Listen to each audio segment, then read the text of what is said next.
जीवित और महान सामर्थी परमेश्वर, धन्यवाद के साथ आपके पास आए हैं और प्रभु प्रतिदिन की तरह आज भी अपने हृदय से आपके वचन को सुनने के लिए तैयार है, ताकि पवित्र आत्मा के द्वारा जब आपके पवित्र वचन बोले जाएं तो केवल सुनेंगे नहीं, बल्कि उनको अपने हृदय में रखेंगे, स्मरण रखेंगे और उन पर मनन करेंगे और आपके वचन को मानेंगे, उसके अनुसार चलेंगे, उसके अनुसार करेंगे, ताकि प्रभु हम सब विश्वास करने वालों का उद्धार हो और हमारा जीवन आपकी महिमा की योग्य बने। आदर और महिमा आपको मिले। प्रार्थना को प्रभु यीशु मसीह के पवित्र नाम से मांगते हैं, आमीन। Praise the Lord. सबको जय मसीह की। हम परमेश्वर का धन्यवाद करते हैं। हम लोगों ने दर्शन और प्रकाशन पर अध्ययन किया और इस विषय में बाइबल क्या सब बताती है उसको देखा। आज हम लोग देखेंगे इसी से जुड़ी हुई तीसरी चीज है जो बहुत महत्वपूर्ण है, वो है बुद्धि, विजडम। अब इसको समझने के लिए सबसे पहले एक पद निकालिए जो आपको मिलेगा रोमियो की पत्री का 12 अध्याय। रोमियो की पत्री उसका 12 अध्याय और उसका दूसरा पद पढ़ेंगे। इस संसार के सदृश ना बनो, जहां पे लिखा परंतु तुम्हारे मन के नए हो जाने से, ये मन का मतलब है बुद्धि।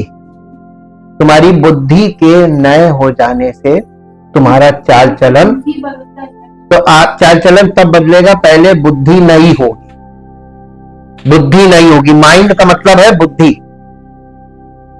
अब इसको हम लोग देखेंगे क्योंकि इसके बिना दर्शन और प्रकाशन दोनों फेल हो जाएगा।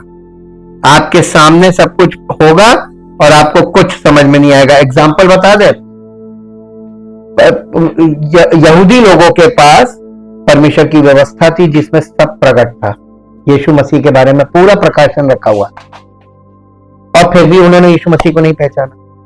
भविष्य वक्ताओं के जो भविष्यवाणियां हैं उनमें सारे दर्शन और प्रकाशन प्रभु यीशु मसीह के विषय में सब कुछ उनके पास था, पुस्तकें थी, पढ़ते भी थे, लेकिन उनको जब असली प्रकट हुआ तो कितनों ने पहचाना। ये आज कलीसियाओं के मसीही लोगों के लिए बहुत बड़ा प्रमाण है कि जब उनके पास सब कुछ था वो नहीं पहचाने, तो आज अन्य जातियों के पास कुछ नहीं है तो कैसे पहचानेंगे। बुद्धि बहुत जरूरी चीज है। परमेश्वर के वचन को समझने के लिए क्या चाहिए? बुद्धि। परमेश्वर के वचन पर चलने के लिए क्या चाहिए? बुद्धि।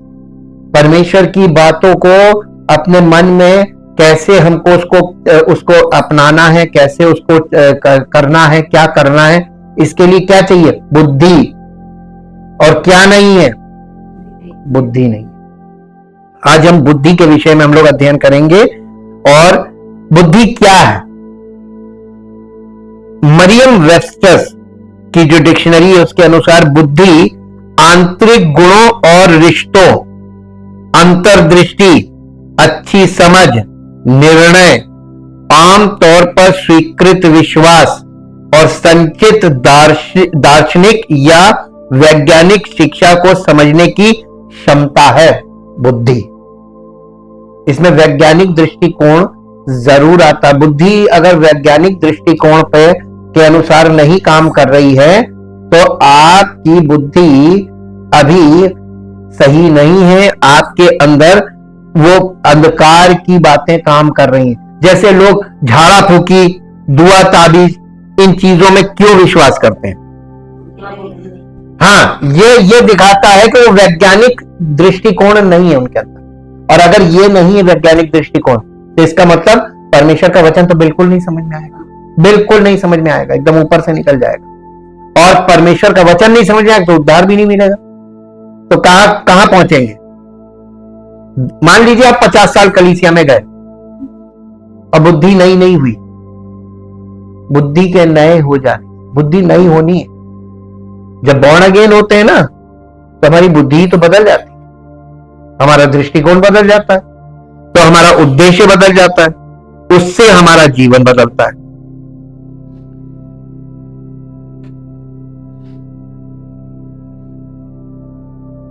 बुद्धि के लिए हिब्रू शब्द चोखमा है।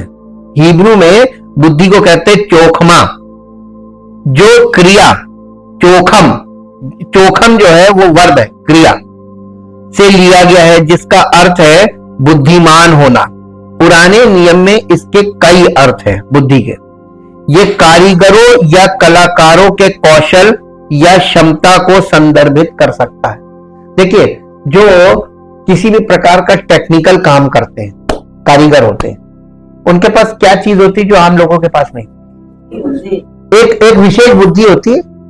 उनको मालूम है कि इस चीज के साथ हम क्या क्या कर सकते हैं, है ना, और इस चीज के साथ क्या नहीं करना चाहिए, और आम लोगों को नहीं मालूम, वो अपनी बुद्धि लगाते हैं।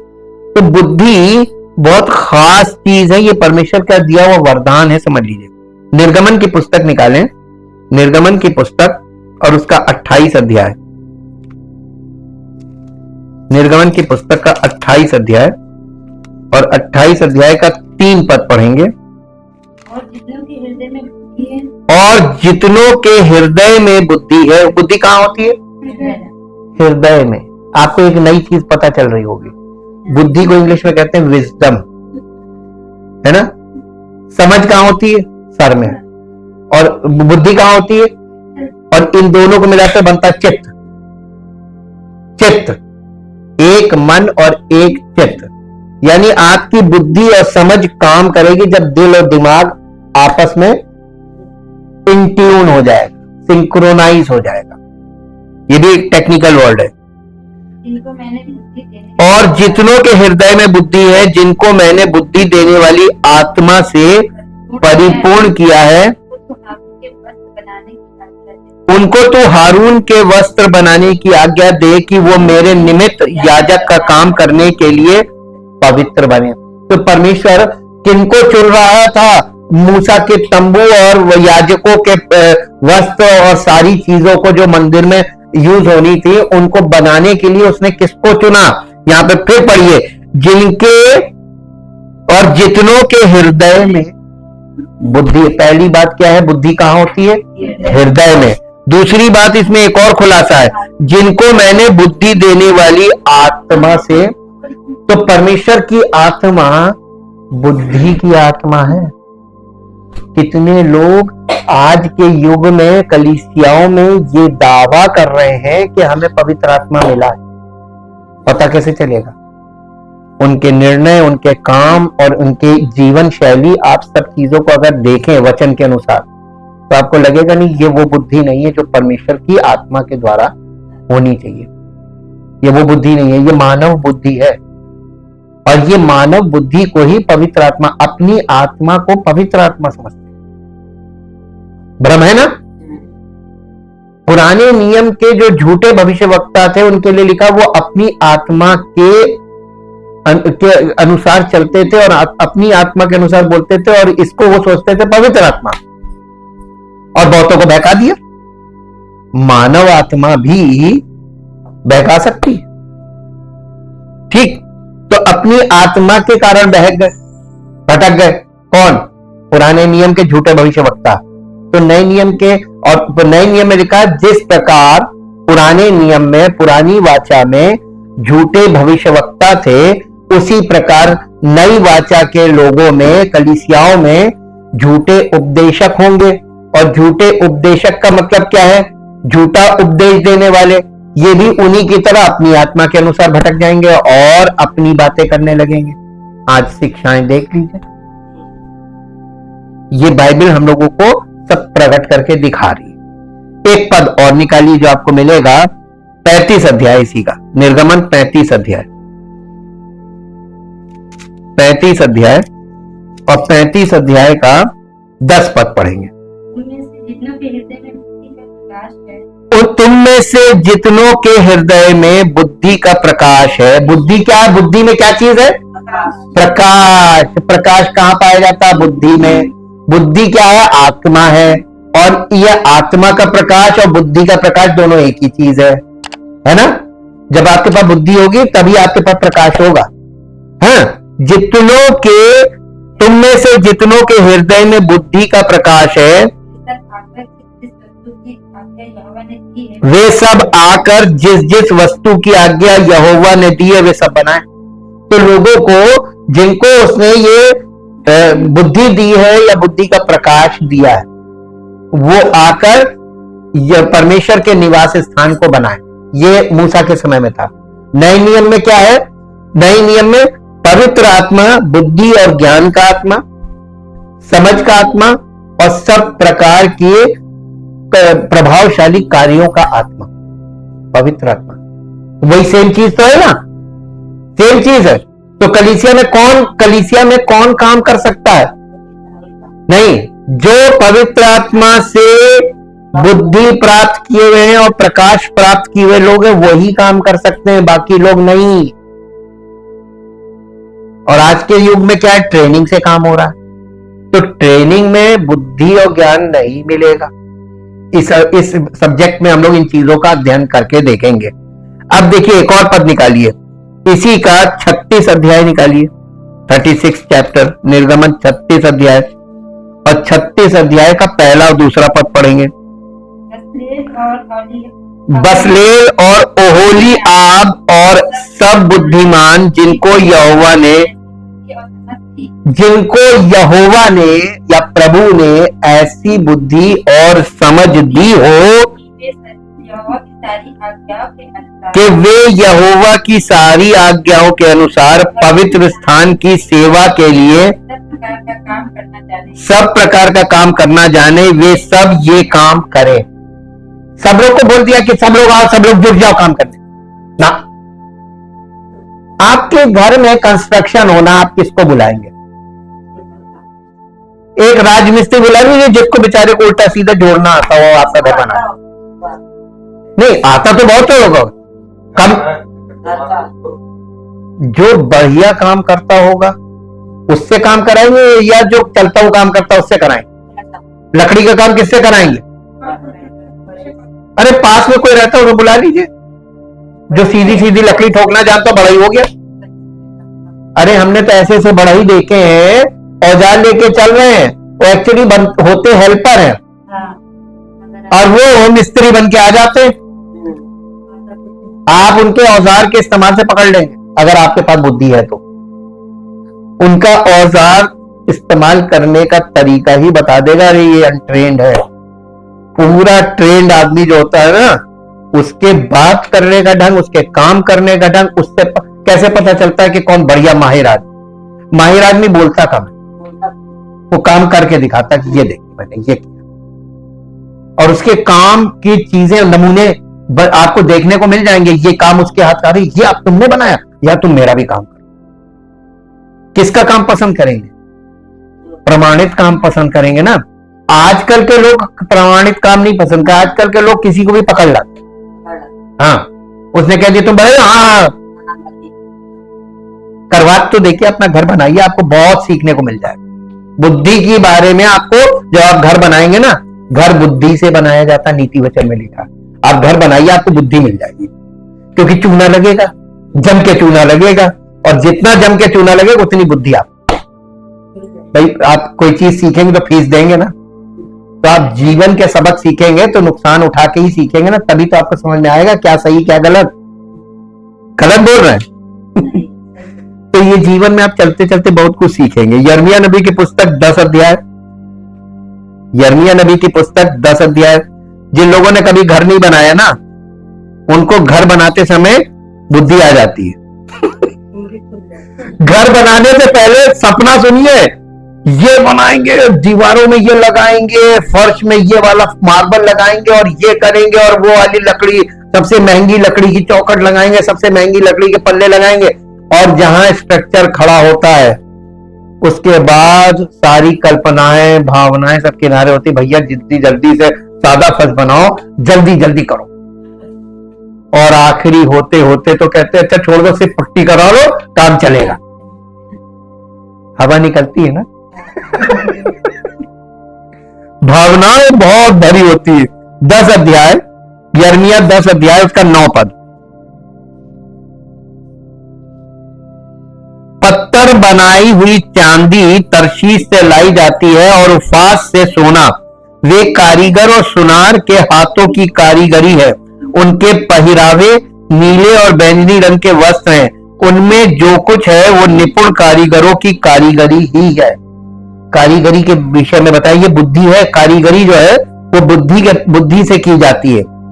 कुछ जानवरों को बहुत बुद्धिमान के रूप में वर्णित किया गया है परमेश्वर के वचन में, क्योंकि वे अपनी कमजोरियों पर चतुराई से विजय प्राप्त करते हैं। नीति वचन 30 अध्याय निकालिए। नीति वचन 30 अध्याय और 30 अध्याय का 24 पद पढ़िए। पृथ्वी पर 4 छोटे जंतु हैं जो अत्यंत बुद्धिमान है, यानी इतना ज्यादा बुद्धिमान है कि परमेश्वर के वचन में, नीति वचन में लिखा है कि उनसे जाके बुद्धि लो, उससे सीखो बुद्धि क्या चीज होती है। हाँ, चींटियां निर्बल जाति तो है। चींटियां निर्बल, आप यूं करके मसल दीजिए, इतनी निर्बल है। निर्बल जातियां तो हैं, जाति तो है, लेकिन उनकी बुद्धिमानी देखिए इंसान के पास नहीं है, सीखनी है। वो धूप काल में अपनी भोजन वस्तु बटोरती है। बिज्जू बली जाती नहीं, यानी बिज्जू भी एक ऐसा जानवर है जो कबर बिज्जू होता है। हाँ, तो भी उनकी मांदे पहाड़ों पर होती है, पत्थरों में, चट्टानों में खो बनाकर रहते हैं। टिड्डियों के राजा तो नहीं होता, तो भी वे सबकी सब दल बांध कर चलती है, यानी सब एक दल में, जबकि उनका कोई राजा नहीं है, लेकिन वो सब आपस में इतनी संगठित होकर चलती, पूरा खेत का खेत साफ कर जाती है। और छिपकली हाथ से पकड़ी तो जाती है, तो भी राजभवनों में रहती है। बस अब देखिए आपने यहाँ पे क्या देखा, ये वो बुद्धिमान जंतु हैं जिनसे आप बुद्धिमानी मनुष्य को सीखनी चाहिए। बुद्धि कितनी काम की चीज है। अक्सर चोखमा किसी व्यक्ति के बुद्धिमान निर्णय या निर्णय लेने को संदर्भित करता है जो सफलता की ओर ले जाता है। ऐसा निर्णय जिस निर्णय से वो सफलता उसको मिलती है, निर्णय सफलता की ओर ले जाता है। नीति वचन 13 अध्याय उसका 17 पद निकालिए। नीति वचन 13 अध्याय और उस अरे बुराई में फंसते हैं, दुष्ट दूत बुराई में फंसते हैं, दुष्ट दूत बुराई में फंसता है, परंतु विश्वास योग्य दूत से कुशल क्षेम होता है। दूत का मतलब होता है मैसेंजर। जो मैसेंजर दुष्ट है, संदेश वाहक।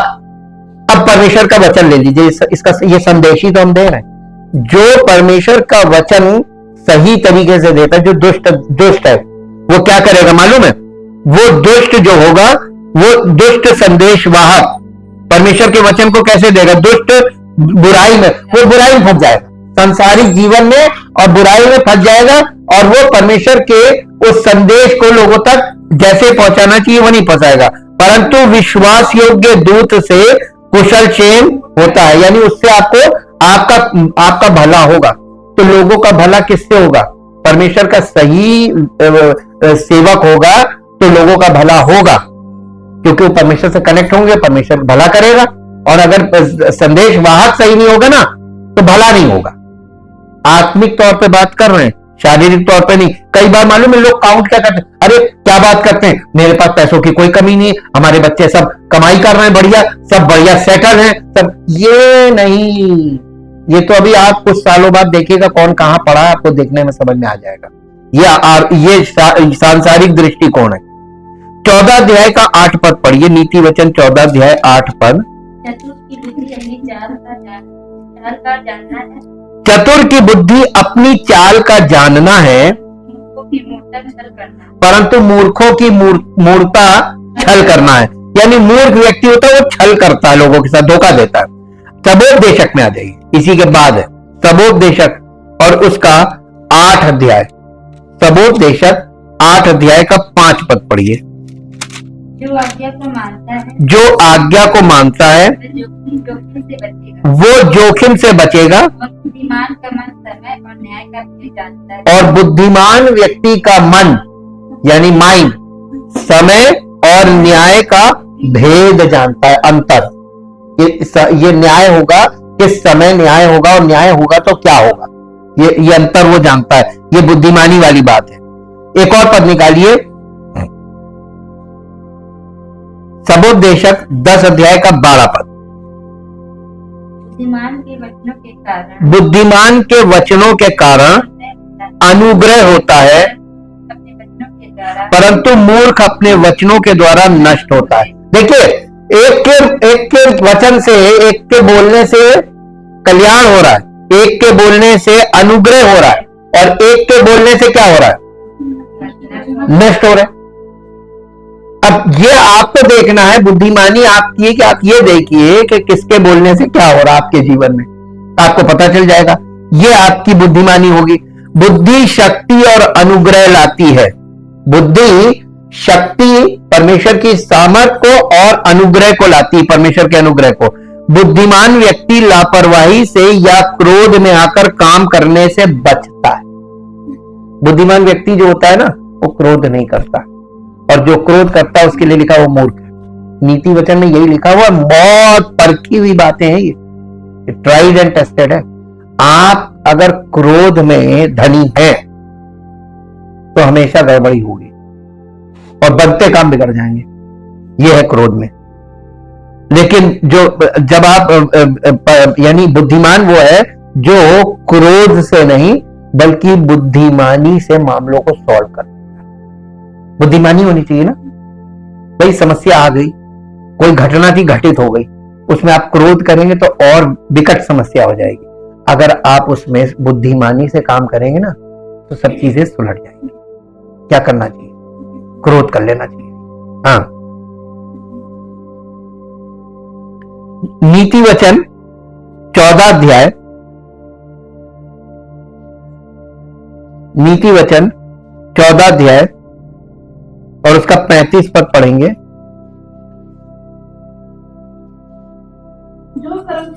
जो कर्मचारी बुद्धि से काम करता है उससे राजा प्रसन्न होता है, परंतु जो लज्जा के काम करता है, परंतु जो लज्जा के काम करता है उस पर वो रोष करता है, उस पर वो क्रोध करता है या रोष करता है। हाँ, उसके बाद 24 अध्याय में आ जाइए, नीति वचन 24 अध्याय। बुद्धिमानों का धन, हाँ 24 अध्याय और उसका 5 पद। बुद्धिमान पुरुष बलवान भी होता है और ज्ञानी जन अधिक शक्तिमान होता है। कि शरीर जिसका ज्यादा तगड़ा है वो शक्तिशाली होता है, नहीं, बुद्धिमान व्यक्ति। चींटी कितनी जरा सी है लेकिन कितनी बुद्धिमान होती है। तो बुद्धिमानी जो है वो एकदम महीन से एक जंतु में है, और हम इंसानों में क्यों नहीं है बुद्धिमानी। ये परमेश्वर हम लोगों को दर्शन दे रहा है, ये चींटी के द्वारा दर्शन दे रहा है। सबोपदेशक की पुस्तक में आइए, 7 अध्याय का 19 पद।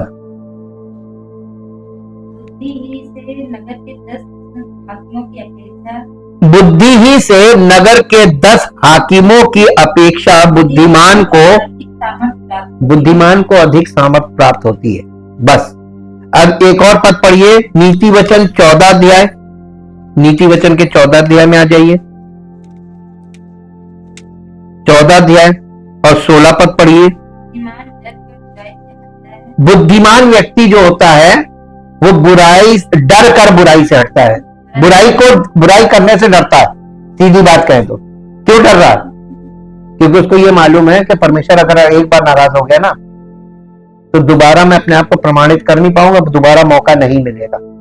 इसलिए परमेश्वर नाराज ना हो, ये बुराई से अपने आप को अलग कर लो। बुद्धिमान डर कर बुराई से हटता है, परंतु मूर्ख ढीठ होकर निडर। अरे जो होकर देखा जाए। ये मूर्ख, इस तरीके का विचार रखना और इस तरीके की सोच रखना है, ये मूर्खता है कि नहीं है? 16 अध्याय, नीति वचन 16 अध्याय का 14 पद पढ़िए। राजा का क्रोध के समान, मृत्यु के दूत के समान है, परंतु बुद्धिमान मनुष्य उसको ठंडा करता है। अब जो राजा है उसको क्रोध आ गया है तो उसको ठंडा कौन करेगा? कोई जो बुद्धिमान मनुष्य होगा ना वो उसको ठंडा करेगा, वरना सब लोग नहीं कर पाएंगे और उसको क्रोध दिला देंगे। 29 चैप्टर नीति वचन 29 अध्याय और 29 अध्याय का 29 चैप्टर का 8 पद पढ़िए। ठट्ठा करने वाले लोग नगर को फूंक देते हैं, परंतु बुद्धिमान लोग क्रोध को ठंडा करते हैं। और ठट्ठा करने वाले लोग नगर को, हाँ जी। अब इसके बाद इसका 11 पद भी पढ़ दीजिए। मूर्ख अपने सारे मन की बात खोल देता है। मालूम कैसे? आप किसी के पास जाते हैं, एकदम ऊपर आपकी समस्या यहां धरी हुई है और कोई मिलता है और क्या आता है तुरंत उगल दिया, अरे यार हम क्या बताएं, ये समस्या वो समस्या, फट से वो मुंह से बाहर। सबसे पहली चीज जो वो निकलती है ना वो यहां धरी रहती है, एकदम करंट इशू, करंट अफेयर। अरे यार क्या बताएं, ये समस्या ऐसे वैसे, आप अपने सारे राज खोल देते हैं। सबके सामने राज खोलना उचित है? कोई भी आपको भ्रम में डाल के कहा चलो हम तुम्हारा समाधान कराते हैं, चल दिया उसके पीछे बलि का बकरा। कौन ऐसे? अपने अंदर झांक के देखिए, दूसरों को मत देखा कीजिए वचन सुनते समय, नहीं अपने अंदर झांकिए। अपने अंदर झांक, वचन आपको दर्शन दे रहा है और दर्शन आपके अंदर होना चाहिए। बुद्धि सही और गलत में अंतर करने की क्षमता है। अब आत्मिक क्षेत्र में आइए। सच्चा मसीही जीवन, सच्ची मसीहत, सच्ची मसीही शिक्षा, आत्मिक बातें। अब यहां पर बताइए सही और गलत में अंतर आप कर पाएंगे? मसीह शिक्षा गलत भी चल रही है और सही भी चल रही है। बुद्धिमानी का काम, और बुद्धिमानी आएगी कहां से? ये तो परमेश्वर की आत्मा का वरदान है। कलीसिया में बने रहो, झुंड में, देह में बने रहो और अपनी बुद्धि का सहारा कभी मत लेना। प्रभु के वचन के अनुसार तुम्हें बुद्धि मिलेगी। तो बुद्धि आपको एक दिन में तो आंख खुलेगी नहीं कि एक दिन में खुल जाएगी कि बस 2 दिन आए उसके बाद हम तो बुद्धिमान हो गए। हाँ, बुद्धि जो है वो सही और गलत में अंतर करने की क्षमता है। ये समझ सही निर्णय, नैतिक समझ और विवेक से चिन्हित होती है। बुद्धि कैसे चिन्हित होती है? ये समझ सही निर्णय और नैतिक समझ और विवेक से चिन्हित होती है। बुद्धि संचित ज्ञान, पांडित्य और ज्ञानोदय है। ये एक योग्यता, एक गुण और एक विशेषता भी है। बुद्धि ज्ञान, अनुभव, समझ, सामान्य ज्ञान और अंतर्दृष्टि को लागू करने की क्षमता है। ये विवेकशील और समझदार होने का गुण है और ये ज्ञान और अनुभव को सामान्य ज्ञान और अंतर्दृष्टि के साथ उपयोग करने की विशेषता है। पहला कुरिन्थियों और उसका पहला अध्याय, पहला कुरिन्थियों और उसका पहला अध्याय, मैं भी आपके साथ निकालूं। पहला कुरिन्थियों पहला अध्याय और उसका 24 पद से 31 पद तक। परंतु जो बुलाए हुए हैं, क्या यहूदी क्या यूनानी, उनके निकट मसीह परमेश्वर की सामर्थ और परमेश्वर का ज्ञान है। अब बताइए आज के मसीही लोग कौन सा ज्ञान ढूंढ रहे? 25 पद, क्योंकि परमेश्वर की मूर्खता मनुष्यों के ज्ञान से ज्ञानवान है और परमेश्वर की निर्बलता मनुष्यों के बल से बहुत बलवान है। हे भाइयों, अपने बुलाए जाने को तो सोचो कि ना शरीर के अनुसार बहुत ज्ञानवान और ना बहुत सामर्थी और ना बहुत सामर्थी और ना बहुत कुलीन बुलाए गए, और ना बहुत कुलीन बुलाए गए, परमेश्वर ने जगत के मूर्खों को चुन लिया है, परंतु परमेश्वर ने जगत के मूर्खों को चुन लिया है कि ज्ञानवानों को लज्जित करे, ज्ञानवानों को लज्जित करे, और परमेश्वर ने जगत के निर्बलों को चुन लिया है, और परमेश्वर ने जगत के निर्बलों को चुन लिया है कि बलवानों को लज्जित करें, और परमेश्वर ने जगत के नीचों और तुच्छ को, और परमेश्वर ने जगत के नीचों और तुच्छों को वरन जो है भी नहीं उनको भी चुन लिया है कि उन्हें जो है व्यर्थ ठहराए, ताकि कोई प्राणी परमेश्वर के सामने घमंड न करने पाए। परंतु उसी की ओर से तुम मसीह यीशु में हो, परमेश्वर की ओर से हमारे लिए ज्ञान ठहरा, जो परमेश्वर की ओर से हमारे लिए ज्ञान ठहरा, अर्थात धर्म और पवित्रता और छुटकारा, ताकि जैसा लिखा है वैसा ही हो, जो घमंड करे वो प्रभु में घमंड करे। तो घमंड तो करना है, लेकिन प्रभु में घमंड करना है कि प्रभु तेरा धन्यवाद हो कि आज संसार के लोग जैसे बर्बाद हो रहे हैं, जैसे फंस रहे, जैसे लूट रहे हैं, जैसे ठगे जा रहे हैं, प्रभु हम आपका धन्यवाद करते हैं कि आपने हमको अपनी बुद्धि के द्वारा बचा के रखा है, अपने पुत्र के द्वारा हमें बचा के रखा है।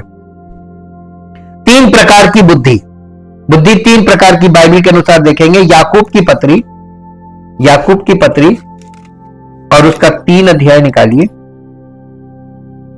3 अध्याय और 13 से 17 पद तक पढ़ेंगे। तुम में ज्ञानवान और समझदार कौन है, जो ऐसा हो वो अपने कामों को अच्छे चाल चलन से उस नम्रता सहित प्रकट करे जो ज्ञान से उत्पन्न होती है। पर यदि तुम अपने अपने मन में कड़वी डाह और विरोध रखते हो तो सत्य के विरोध में घमंड ना करना और ना तो झूठ बोलना। ये ज्ञान वो नहीं जो ऊपर से उतरता है, वरन सांसारिक और शारीरिक और शैतानी है। क्योंकि जहाँ डाह और विरोध होता है वहाँ बखेड़ा और हर प्रकार का दुष्कर्म भी होता है। पर जो ज्ञान ऊपर से आता है वो पहले तो पवित्र होता है, फिर मिलनसार, कोमल और मृदु भाव और दया और अच्छे फलों से लदा हुआ और पक्षपात और कपट रहित होता है। बस देखिए यहां पर कौन सी ऊपर से आती जो बुद्धि, परमेश्वर का आत्मा चेलों पर ऊपर ही से तो उतरा था, है ना। तो उनको क्या मिला, बुद्धि मिली थी, और बुद्धि मिली थी इसलिए उन्होंने कोई ऐसा काम नहीं किया जो प्रभु को पसंद ना हो। अब मानव बुद्धि देखिए, ये तो एक बुद्धि है, ये परमेश्वर की ओर से जो बुद्धि उतरती है, और एक है मानव बुद्धि। ये सूर्य के नीचे अर्जित की जाने वाली बुद्धि है जो मानवीय प्रयास से अर्जित की जाती है। सबोपदेशक की पुस्तक खोलिए, सबोपदेशक की पुस्तक,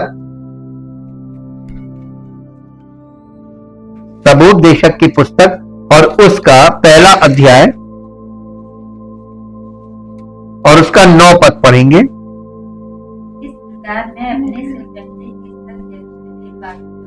नहीं, सबोपदेशक, हाँ, जो कुछ हुआ था वही फिर होगा, और जो कुछ बन चुका है वही फिर बनाया जाएगा, और सूर्य के नीचे कोई बात नहीं है। ये मानवीय बुद्धि है। देखिए इतिहास में लोगों ने क्या क्या बनाया, किले बनाए, महल बनाए और तमाम धार्मिक स्थल बनाए, ठीक। इतिहास में आज क्या कर रहे हैं, आज फिर वही बना रहे हैं। ये मानवीय बुद्धि है। जो पहले की पीढ़ियों ने बनाया और जो आज जर्जर हो गया, बेकार हो गया, खत्म हो गया, उसको फिर बना, यानी हिस्ट्री को रिपीट कर, इतिहास को फिर से वही। देखिए क्या होता है, चलन, एक बहुत पुराना जो फैशन होता है और कुछ सालों बाद, 10, 15, 20 साल बाद आप देखेंगे वो फिर आ गया नया। लोग कहते हैं नया फैशन, नया नहीं है, ये बहुत पहले था, ये फिर आ गया। बीच में गैप हो जाता है। अब जो बीच में आया था वो फिर कुछ सालों बाद फिर पलट के आएगा, तो उस पीढ़ी के लोग कहेंगे फिर नया, कहां नया आया। ये मानवीय बुद्धि है, जो कुछ हो चुका है वही फिर करते हैं। तो बाइबल यही बता रही है कि जो हो चुका है वो फिर होगा, और जो पहले से बनाया गया वो फिर बनाया जाएगा, और यही होता रहेगा। ये मानवीय बुद्धि है। ये बुद्धि मनुष्यों के साथ नष्ट हो जाती है, ये शाश्वत या चिरस्थायी नहीं है। सबोपदेशक 3 अध्याय में आइए, 3 अध्याय, और 3 अध्याय का 19 और 20 पद पढ़ेंगे। क्योंकि जैसी मनुष्यों की वैसी ही पशुओं की भी दशा होती है, दोनों की वही दशा होती है। जैसे एक मरता है वैसे ही दूसरा भी मरता है। सबों की श्वास एक सी है, और मनुष्य पशु से कुछ बढ़कर नहीं, सब कुछ व्यर्थ है। आज जो बॉर्न अगेन नहीं है उन मनुष्यों में आत्मा नहीं है, और जो बॉर्न अगेन है केवल उन्हीं में आत्मा है। तो अब जो बॉर्न अगेन नहीं है उनमें आत्मा नहीं है, और पशुओं में भी आत्मा नहीं होती, तो पशु तो ही है। और आत्मा क्या है? बुद्धि। फायदा क्या हुआ ये सब अध्ययन से? आपको ये पता चल गया आत्मा का मतलब होता है बुद्धि। अब कौन सी आत्मा है, वो कौन सी बुद्धि आप इस्तेमाल कर रहे हैं, वो मानवीय बुद्धि है तो मानवीय आत्मा, मनुष्य की आत्मा। परमेश्वर की बुद्धि है तो परमेश्वर की आत्मा, स्वर्गदूत की बुद्धि है तो स्वर्गदूत की आत्मा। कौन सी आत्मा? नए नियम में लिखा ना, आत्माओं को परखो। हर व्यक्ति आज अपने आप को पवित्र आत्मा से परिपूर्ण बता रहा है। पहचानें कैसे? बुद्धि। बुद्धि के बिना, ये बुद्धि आत्मा है। और ये आपको बहुत आसानी से, आप वचन को जब वो करते हैं तब आपको पता चल जाता है, ये तो बड़ा आसानी से समझ में आ रहा है। ये बुद्धि निम्न स्तर की है। मानवीय बुद्धि जो है, मनुष्य की बुद्धि, ये निम्न स्तर की है।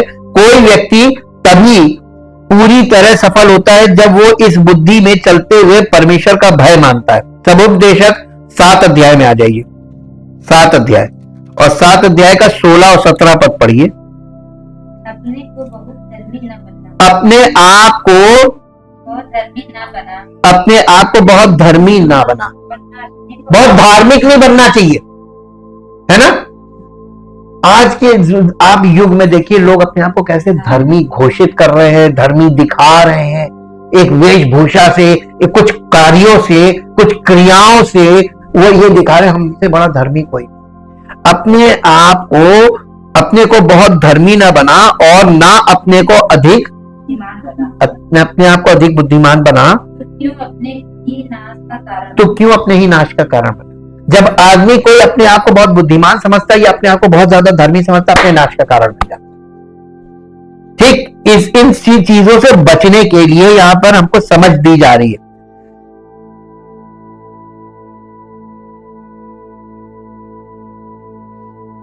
इस युग की बुद्धि पुस्तकों, अनुभवों और अवलोकनों के माध्यम से प्राप्त की जाती है। कोई भी व्यक्ति इस बुद्धि को प्राप्त कर सकता है, चाहे उसके पास पवित्र आत्मा हो या ना हो। कोई भी व्यक्ति कॉलेज और यूनिवर्सिटी या विश्वविद्यालय या किसी भी स्कूल में जा सकता है और किसी भी क्षेत्र में पेशेवर बन सकता है, लेकिन जरूरी नहीं है कि उसके अंदर परमेश्वर की आत्मा हो। यह बुद्धि दर्शन शास्त्र के साथ बहुत कुछ केंद्रित और पहचानी जाती है, और इसका ईश्वर परंपरा, शिक्षा और तर्क है। बाइबल तार्किक नहीं बल्कि आध्यात्मिक है, क्योंकि पवित्र लोगों ने इसे तब लिखा जब पवित्र आत्मा उन पर आया। बाइबल की समझ तार्किक तर्क से नहीं बल्कि परमेश्वर की आत्मा से प्राप्त होती है। गूढ़ बात है ना। मानवीय बुद्धि अच्छी है, लेकिन अन्य 2 प्रकार की बुद्धि से कमतर है। मानवीय बुद्धि इस तरह से काम करती है कि अगर कोई बीमारी, उदाहरण के लिए चिकित्सा विज्ञान द्वारा ठीक नहीं की जा सकती है, तो वो व्यक्ति के जीवन का अंत है। इस प्रकार की बुद्धि अपने आप में बुरी नहीं है, हालांकि ये ईश्वर को मान्यता नहीं देती है। ईश्वर इसको मान्यता नहीं देता है। इसके समर्थकों का मानना है कि व्यक्ति अपनी बुद्धि या चतुराई के कारण सफल होता है, और वे ये भी मानते हैं कि पृथ्वी या मनुष्य स्वयं ही अस्तित्व में आए। एक है राक्षसी बुद्धि। राक्षसी बुद्धि याकूब की पत्री के 3 अध्याय के 13 से 17 पद में जो हमने पढ़ा था, तुम में ज्ञानवान और समझदार कौन है जो अपने कामों को अपने अच्छे चाल चलन से प्रकट करे, वो ज्ञान से उत्पन्न नम्रता सहित करे। परंतु यदि तुम अपने मन में कड़वी डाह और स्वार्थ रखते हो तो सत्य के विरोध में घमंड न करना और न झूठ बोलना। ये ज्ञान नहीं है, वरन सांसारिक और शारीरिक और शैतानी है। क्योंकि जहां डाह और स्वार्थ है वहां भ्रम और हर प्रकार की बुरी बातें भी होती हैं। पर जो ज्ञान ऊपर से आता है वो पहले तो पवित्र, फिर मिलनसार, कोमल और दया और अच्छे फलों से लदा हुआ है, पक्षपात और कपट रहित होता है। निम्नलिखित नहीं, बुद्धि को राक्षसी बुद्धि, इस प्रकार की बुद्धि को राक्षसी बुद्धि कहा जाता है। ये शैतान, दुष्ट आत्माओं और शैतान से जुड़ी है। इफ्सियों की पत्री उसका 6 अध्याय, इफ्सियों की पत्री उसका 6 अध्याय, देखिए ये राक्षसी बुद्धि के बारे में और पद ले लीजिए। इफ्सियों 6 अध्याय उसका 12 पद पढ़िए। क्योंकि हमारा ये मल्ल युद्ध लहू और मांस से नहीं, परंतु प्रधानों से और अधिकारियों से और इस संसार के अंधकार के हाकिमों से है, और उस दुष्टता की आत्मिक सेनाओं से जो आकाश में है। किससे है? नहीं, हमारी लड़ाई फॉलन एंजल से है। बुद्धिमान और मूर्ख, ठीक, वो हमें मूर्ख बनाने की कोशिश करेंगे और हमें परमेश्वर के वचन के द्वारा, परमेश्वर की आत्मा के द्वारा बुद्धि की आत्मा दी जा रही है।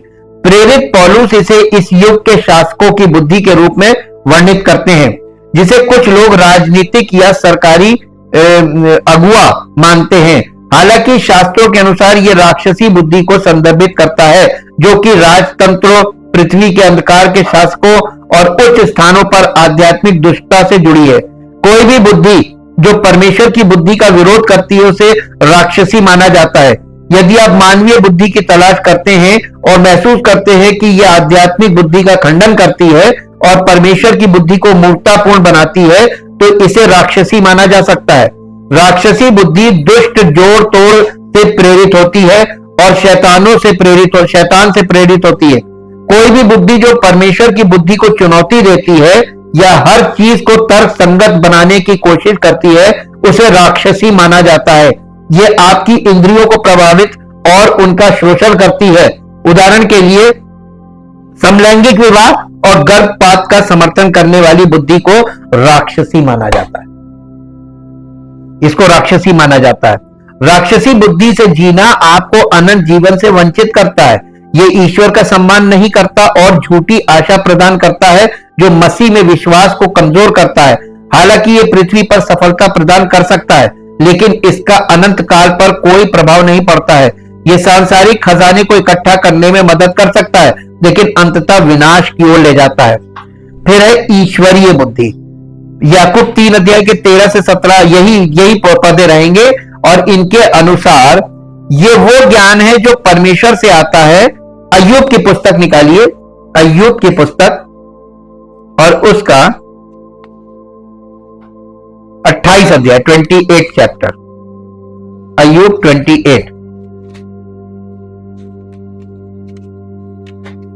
28 चैप्टर और उसका 12 पद से पढ़िए। परंतु बुद्धि कहां मिल सकती है? प्रश्न, गूढ़ प्रश्न है। और समझ का स्थान कहां है? उसका मूल मनुष्य को मालूम नहीं। जीवन लोक में वो कहीं नहीं मिलती।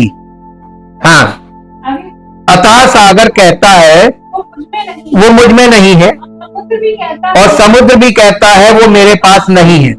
चोखे सोने से वो मोल लिया नहीं जाता, चोखे सोने से वो मोल लिया नहीं जाता, और ना उसके दाम के लिए चांदी तौली जाती है, और ना उसके दाम के लिए चांदी तौली जाती है,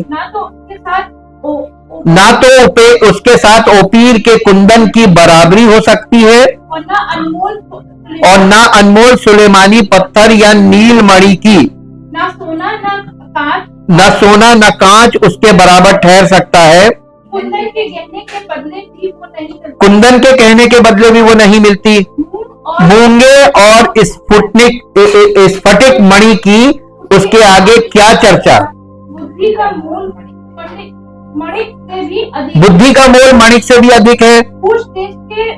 कुश देश के पद्मराग उसके तुल्य नहीं ठहर सकते और ना उससे चोखे कुंदन की परागी हो सकती है। ना उससे चोखे कुंदन। फिर बुद्धि कहाँ मिल सकती है और समझ का स्थान कहाँ है। वो सब प्राणियों की आंखों से छिपी है। वो सब प्राणियों की आंखों से छिपी है और आकाश के पक्षियों के देखने में नहीं आती है। विनाश और मृत्यु कहती है। विनाश और मृत्यु कहती है, हमने उसकी चर्चा सुनी है। परमेश्वर उसका मार्ग समझाते हैं। नहीं, परंतु परमेश्वर उसका मार्ग समझता है और उसका स्थान उसको मालूम है।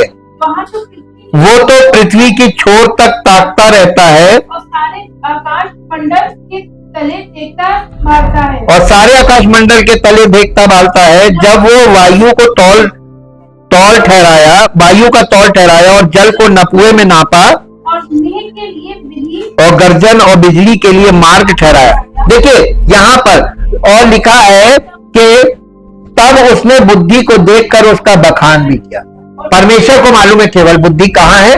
परमेश्वर बुद्धि दे सकता है। परमेश्वर ही अकेला है।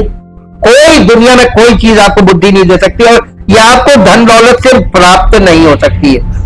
ये ज्ञान आध्यात्मिक रूप से पहचाना जाता है। ये बुद्धि जो है ये वो ज्ञान है जो आध्यात्मिक रूप से पहचाना जाता है। पहला कुरिन्थियों 2 अध्याय, पहला कुरिन्थियों 2 अध्याय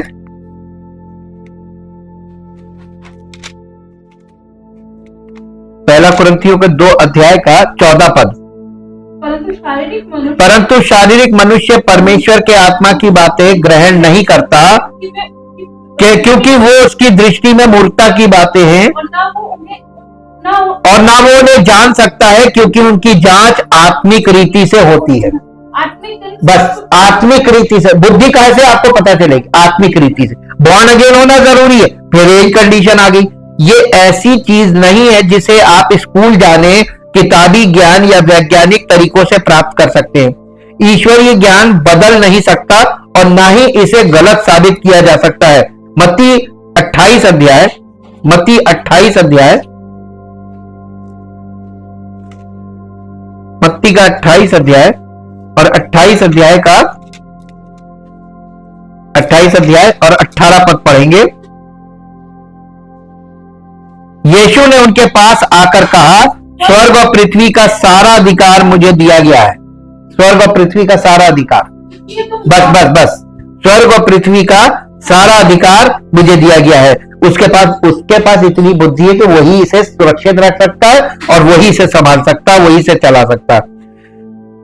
प्रेरित याकूब ने इस बुद्धि का वर्णन जो याकूब 3 अध्याय 16-17 पद में है, इस बुद्धि का वर्णन इस प्रकार किया है कि ये शांति चाहती है, सफलता नहीं।